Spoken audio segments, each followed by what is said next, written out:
ഇൻഹേലറുകളാണ് asthma, COPD പോലത്തെ പ്രധാനപ്പെട്ട ശ്വാസകോശ സംബന്ധമായ രോഗങ്ങളുടെ ചികിത്സയിലെ ആണിക്കല്ല് എന്ന് പറയുന്നത്. ശരിയായ രീതിയിലുള്ള ഇൻഹേലറുകളുടെ ഉപയോഗം ഇത്തരത്തിലുള്ള ശ്വാസകോശ രോഗങ്ങളെ നിയന്ത്രിക്കുവാൻ വളരെ ഉപകാരപ്രദമാണ്. ഇൻഹേലറുകൾ പ്രധാനമായും 2 തരത്തിലുള്ളവയാണ്. പ്രഷറൈസ്ഡ് മീറ്റർ ഡോസ് ഇൻഹേലേഴ്സ് അഥവാ PMDI, ഡ്രൈ പൗഡർ ഇൻഹേലേഴ്സ് അഥവാ DPIs. ഇതുകൂടാതെ സോഫ്റ്റ് മിസ്റ്റ് ഇൻഹേലേഴ്സ് ഉണ്ട്, സിങ്ക്രണൈസ്ഡ് മീറ്റർ ഡോസ് ഇൻഹേലേഴ്സും ഉണ്ട്. നമ്മളിന്ന് പരിചയപ്പെടാൻ പോകുന്നത് പ്രഷറൈസ്ഡ് മീറ്റർ ഡോസ് ഇൻഹേലർ അഥവാ PMDI. ആദ്യമായി MDIയുടെ വിവിധ ഭാഗങ്ങളെ പരിചയപ്പെടാം. ഇതാണ് കാനിസ്റ്റർ. കാനിസ്റ്ററിനുള്ളിൽ മരുന്ന്, അത് പുറത്തേക്ക് വരുത്താനുള്ള പ്രൊപ്പല്ലൻ്റ് ഉണ്ട്. ഇത് ആക്ച്വേറ്റർ ബോഡി, ഇത് മൗത്ത് പീസ് ക്യാപ്പ്, ഇത് മൗത്ത് പീസ്. അതുകൂടാതെ ഇതിൻ്റെ മുന്നിലായി ഒരു ഡോസ് കൗണ്ടർ കൂടിയുണ്ട്. ഈ ഡോസ് കൗണ്ടറുകൾ മിക്ക ഇൻഹേലറുകളിലും 120 ഡോസാണ് വരിക. അതിൽ 120 തുടങ്ങി 20ൻ്റെ തോതിൽ കുറഞ്ഞു വരും.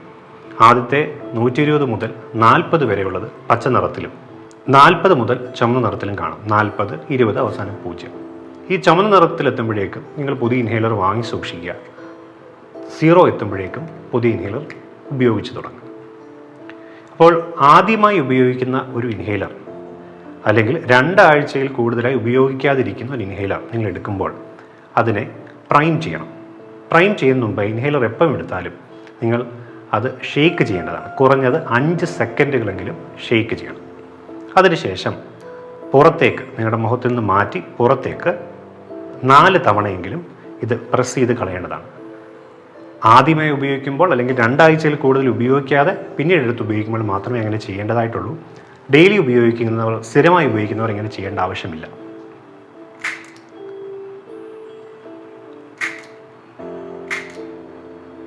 ഇങ്ങനെ 4 തവണ നിങ്ങൾ പ്രൈം ചെയ്യണം. അതെന്തിനാണെന്ന് വെച്ച് കഴിഞ്ഞാൽ ഇതിലൂടെ വരുന്ന ഓരോ ഡോസും മീറ്റേർഡാണ്. അതിലൊരു സ്പെസിഫിക് ഡോസ് ഉണ്ട്. അപ്പോൾ അതിൽ മീറ്ററിങ് ചേമ്പറിൽ അതിൻ്റെ മരുന്ന് കൃത്യമായി എത്തുന്നതിന് വേണ്ടിയാണ് ഏറെക്കാലം ഉപയോഗിക്കാതിരിക്കുമ്പോൾ അങ്ങനെ ചെയ്യുന്നത്.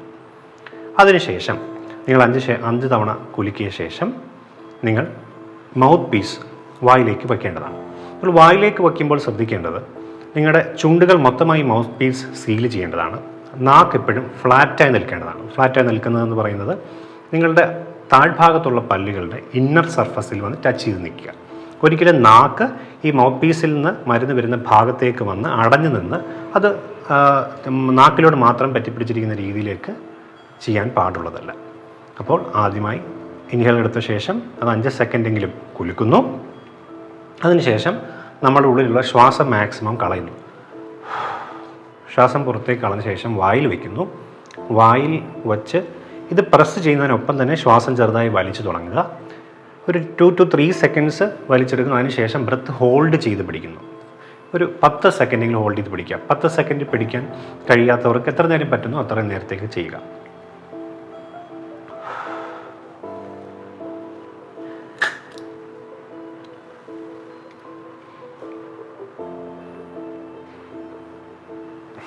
അതിനുശേഷം പുറത്തേക്ക് ശ്വാസം വിടുന്നു. ഇനിയും നിങ്ങളുടെ ഡോക്ടർ 2 പഫുകൾ ഉപയോഗിക്കാൻ പറഞ്ഞിട്ടുണ്ട് എങ്കിൽ ആദ്യത്തെ പഫ് എടുത്ത ശേഷം 30 സെക്കൻഡ് മുതൽ 1 മിനിറ്റിന് ശേഷം മാത്രമേ അത് വീണ്ടും ഉപയോഗിക്കാൻ പാടുകയുള്ളൂ. വീണ്ടും ഉപയോഗിക്കുമ്പോൾ നേരത്തെ പറഞ്ഞ പോലെ തന്നെ രണ്ടാമതും കുലുക്കുക, ശ്വാസം കളയുക, വായിൽ വയ്ക്കുക, ചുണ്ടിന് ചേർത്ത് വയ്ക്കുക, ശ്വാസം വലിച്ചു തുടങ്ങുക, നിൽക്കുക, വലിച്ച് 2 മുതൽ 3 സെക്കൻഡ് വലിച്ചെടുക്കുക, എന്നിട്ട് 10 സെക്കൻഡോളം ബ്രത്ത് ഹോൾഡ് ചെയ്ത് പിടിക്കുക. അതിനുശേഷം ശ്വാസം കളയുക. അപ്പോൾ ഈ സ്റ്റെപ്പുകൾക്ക് ശേഷം നിങ്ങൾ ചെയ്യേണ്ട കാര്യമെന്ന് പറയുന്നത് വാ നന്നായി കഴുകി പുറത്തേക്ക് തുപ്പുക. അത് വിഴുങ്ങരുത്, പുറത്തേക്ക് തുപ്പുക. ഓക്കെ. ഇനിയും അറിഞ്ഞിരിക്കേണ്ട മറ്റൊരു കാര്യമെന്ന് പറയുന്നത് ഈ പ്രഷറൈസ്ഡ് മീറ്റർ ഡോസ് ഇൻഹേലർ ഇങ്ങനെ ഉപയോഗിക്കുമ്പോൾ പലപ്പോഴും നമ്മളിത് നിൽക്കുന്ന സമയത്ത് ഇതിൽ ശക്തമായി മരുന്ന് പുറത്തോട്ട് വരികയും വായ്ക്കുള്ളിൽ പറ്റിപ്പിടിച്ചിരിക്കാനും അതുപോലെ തന്നെ ഇത് പ്രഷറൈസ്ഡ് ആയിട്ട് ഇരിക്കുന്ന ഒരു മെറ്റീരിയൽ അകത്തേക്ക് വരുമ്പോഴേക്ക് അത് ഇവാപ്പറേറ്റ് ചെയ്തൊരു കൂളിംഗ് ഇഫക്റ്റ് വന്നിട്ട് നമ്മുടെ ശ്വാസം അടഞ്ഞു പോകാനുള്ളൊരു പോസിബിലിറ്റി ഉണ്ട്. അതിന് കോൾഡ് ഫ്രീ ഓൺ എഫക്റ്റ് എന്നാണ് പറയുന്നത്. അപ്പോൾ ഈ പ്രശ്നങ്ങൾ ഉണ്ടാകാൻ സാധ്യതയുള്ളത് കൊണ്ട് തന്നെ നമ്മൾ പലപ്പോഴും ഈ PMDകൾ സ്പേസർ ഉപയോഗിച്ച്, അതായത് വാൽവ്ഡ് ഹോൾഡിംഗ് ചേമ്പേഴ്സ് ഉപയോഗിക്കാൻ നമ്മൾ പറയാറുണ്ട്. ഇതിനെയാണ് വാൽവ് ഹോൾഡിംഗ് ചേമ്പർ അഥവാ സ്പേസർ എന്ന് പറയുന്നത്. ഇത് 700 ml 750 ml ഒക്കെ വോളിയം വരണമെന്ന് നിഷ്കർഷിക്കാറുണ്ട് എങ്കിലും ഇതിനൊരു 400-450 ml വരുന്നത്. പൊതുവെ ഉപയോഗിക്കുന്ന സ്പേസറുകൾ പലതരത്തിലുള്ളതുണ്ട്. VT സ്പേസർ, സെറോസ്റ്റാറ്റ് VT സ്പേസറുണ്ട്, ട്രാൻസ് സ്പേസറുകളുണ്ട്, എയറോലൈഫ് സ്പേസർ, അങ്ങനെ പല കമ്പനികൾ ഇറക്കിയിരിക്കുന്ന സ്പേസറുകളുണ്ട്. സ്പേസറിൻ്റെ മൗത്ത് പീസ് ഉണ്ട്, അതിൻ്റെ ബോഡി, അതിന് ഇൻഹേലർ ഘടിപ്പിക്കുന്ന ഭാഗം, ഇത് മൗത്ത് പീസ് ക്യാപ്പ് എന്ന് പറയുന്നത്. ഈ ഭാഗത്താണ് നമ്മൾ ഇൻഹേലർ ഘടിപ്പിക്കുന്നത്. നേരത്തെ പറഞ്ഞ പോലെ തന്നെ നമ്മൾ ഷെയ്ക്ക് ചെയ്യുക, സ്പേസറിൻ്റെ അറ്റത്ത് ഘടിപ്പിക്കുക, അതിനുശേഷം ഇത് വായിൽ വയ്ക്കുക. നിങ്ങളിത് ഈ ഇൻഹേലർ ആക്ച്വേറ്റ് ചെയ്യുമ്പോൾ നിങ്ങൾ ഏത് വലത് കൈയ്യനാണ് എങ്കിൽ റൈറ്റ് ഹാൻഡഡ് പേഴ്സൺ ആണെങ്കിൽ റൈറ്റ് ഹാൻഡിൻ്റെ തമ്പ് താഴെയും ഇൻഡെക്സ് ഫിംഗർ മുകളിൽ, ഇൻഡെക്സ് ഫിംഗറിനെ സഹായിക്കാൻ വേണ്ടി 2 വിരലുകൾ കൂടി മുകളിൽ വെച്ച് വേണം അടിക്കാൻ.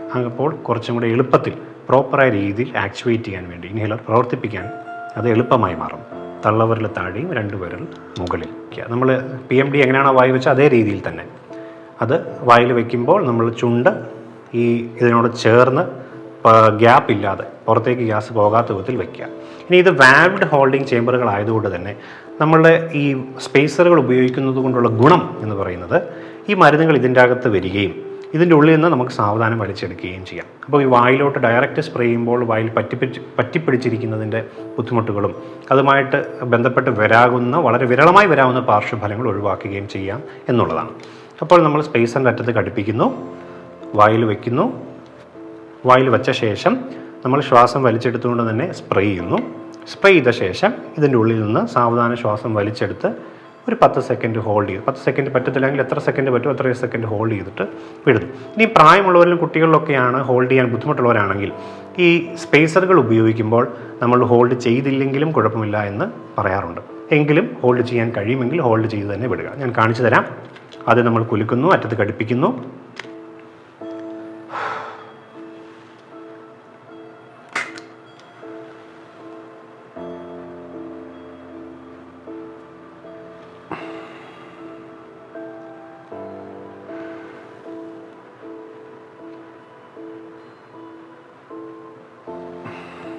ഇങ്ങനെ ഒരു തവണ പഫ് ചെയ്ത ശേഷം, ഒരു തവണ പ്രസ് ചെയ്ത ശേഷം ഒരു 3 മുതൽ 5 തവണ വരെ ശ്വാസം വലിച്ചെടുത്ത് വിട്ടുകഴിഞ്ഞാൽ ഇതിനുള്ള മരുന്ന് മൊത്തം നമ്മുടെ ശ്വാസനാളത്തിലേക്ക് ഡയറക്റ്റ് എത്തുന്നതായിരിക്കും. അതിനുശേഷം നമ്മുടെ മുമ്പ് പറഞ്ഞ പോലെ തന്നെ കഴുകിക്കളയേണ്ടതാണ്. ഇനിയും ഇതിൻ്റെ ക്ലീനിങ്ങിനെ പറ്റിയുള്ളതാണ്. ഈ പ്രഷറൈസ് ഡോസ് ഇൻഹേലറിൻ്റെ കാനിസ്റ്റർ മാറ്റി ഇത് കഴുകാവുന്നതാണ്. ഒരു വാം വാട്ടറിൽ ഇത് കഴുകി എയർ ഡ്രൈ ചെയ്യാവുന്നതാണ്. തുടച്ചെടുക്കുന്നതിൽ നല്ല എയർ ഡ്രൈ ചെയ്യാവുന്നതാണ്. അതുപോലെ തന്നെ സ്പേസറും ഒരാഴ്ചയിലോ 2 ആഴ്ചയിലോ ഒരിക്കൽ ഇതിനെ വാം വാട്ടറിൽ അല്ലെങ്കിൽ ഡിറ്റർജൻറ്റ്, ഡിഷ് വാഷ് ഡിറ്റർജൻറ്റ് ഉപയോഗിച്ച് ഇത് കഴുകി വൃത്തിയാക്കി സൂക്ഷിക്കാവുന്നതാണ്. ഇതിൽ പ്രത്യേകം നിങ്ങൾ അറിഞ്ഞിരിക്കേണ്ട കാര്യമെന്ന് പറയുന്നത് ഓരോ ഇൻഹേലറും, പല കമ്പനികൾ ഇറക്കുന്ന ഇൻഹേലറുകളുടെയും അതിൻ്റെ സ്പേസറുകളുടെ കൂടെയും അതിൻ്റെ ജനറൽ ഇൻസ്ട്രക്ഷൻ്റെ ഒരു പേപ്പർ അതിൻ്റെ കൂടെ കാണും. അത് റീജിയണൽ ലാംഗ്വേജ് മലയാളത്തിലും ഇംഗ്ലീഷിലും ഒക്കെ അവൈലബിൾ ആയിരിക്കും. അപ്പോൾ അത് നിങ്ങൾ വായിച്ച് നോക്കേണ്ടതാണ്. അപ്പോൾ ഇത് എങ്ങനെ ഉപയോഗിക്കണമെന്നും ക്ലീൻ ചെയ്യണമെന്നും ഒക്കെയുള്ള പ്രത്യേകമായ നിർദ്ദേശങ്ങൾ അതിലുണ്ടായിരിക്കും. അപ്പം ഇതിൽ ഈ സെറോസ്റ്റാറ്റ് VT സ്പേസറിൻ്റെ ഉള്ളിലൊന്നും ഇലക്ട്രോസ്റ്റാറ്റിക് സ്പേസസിൽ നിന്ന് മരുന്ന് ഡിപ്പോസിറ്റ് ചെയ്യാതിരിക്കാൻ വേണ്ടി എപ്പോഴും ഇത് സീറോസ്റ്റാറ്റ്, അതായത് ഇതിൻ്റെ അകത്ത് ഇലക്ട്രോസ്റ്റാറ്റിക് പ്രഷർ വരാൻ പാടില്ല. അതുകൊണ്ടാണ് ഈ ഡിഷ് വാഷർ ഡിറ്റർജൻറ്റിൽ കഴുകാമെന്ന് പറയുന്നത്. അതിനുശേഷം തുടച്ചെടുക്കരുത്. ഇത് എയർ ഡ്രൈ ചെയ്യുക, ഓവർനൈറ്റ് എയർ ഡ്രൈ ചെയ്യുക എന്നുള്ളതാണ് യൂഷ്വലി ഉള്ള പതിവ് എന്ന് പറയുന്നത്. അപ്പോൾ ഇൻഹേലറുകൾ വാങ്ങിക്കുക, ഉപയോഗിക്കുക എന്നുള്ളതല്ല, അത് ശരിയായ രീതിയിൽ ഉപയോഗിച്ചെങ്കിൽ മാത്രമേ ഇത് ഫലപ്രദമാകുള്ളൂ. അതുകൊണ്ട് തന്നെ നിങ്ങൾ മരുന്ന് വാങ്ങിച്ച ശേഷം ഡോക്ടറിനോടോ അല്ലെങ്കിൽ ഡോക്ടർ നിർദ്ദേശിച്ച ആൾ വഴിയോ ഇത് പഠിക്കേണ്ടതുണ്ട്. അപ്പോൾ ഇൻഹേലറുകൾ ശരിയായ രീതിയിൽ ഉപയോഗിക്കുക, രോഗത്തിൽ നിന്ന് വിമുക്തി നേടുക.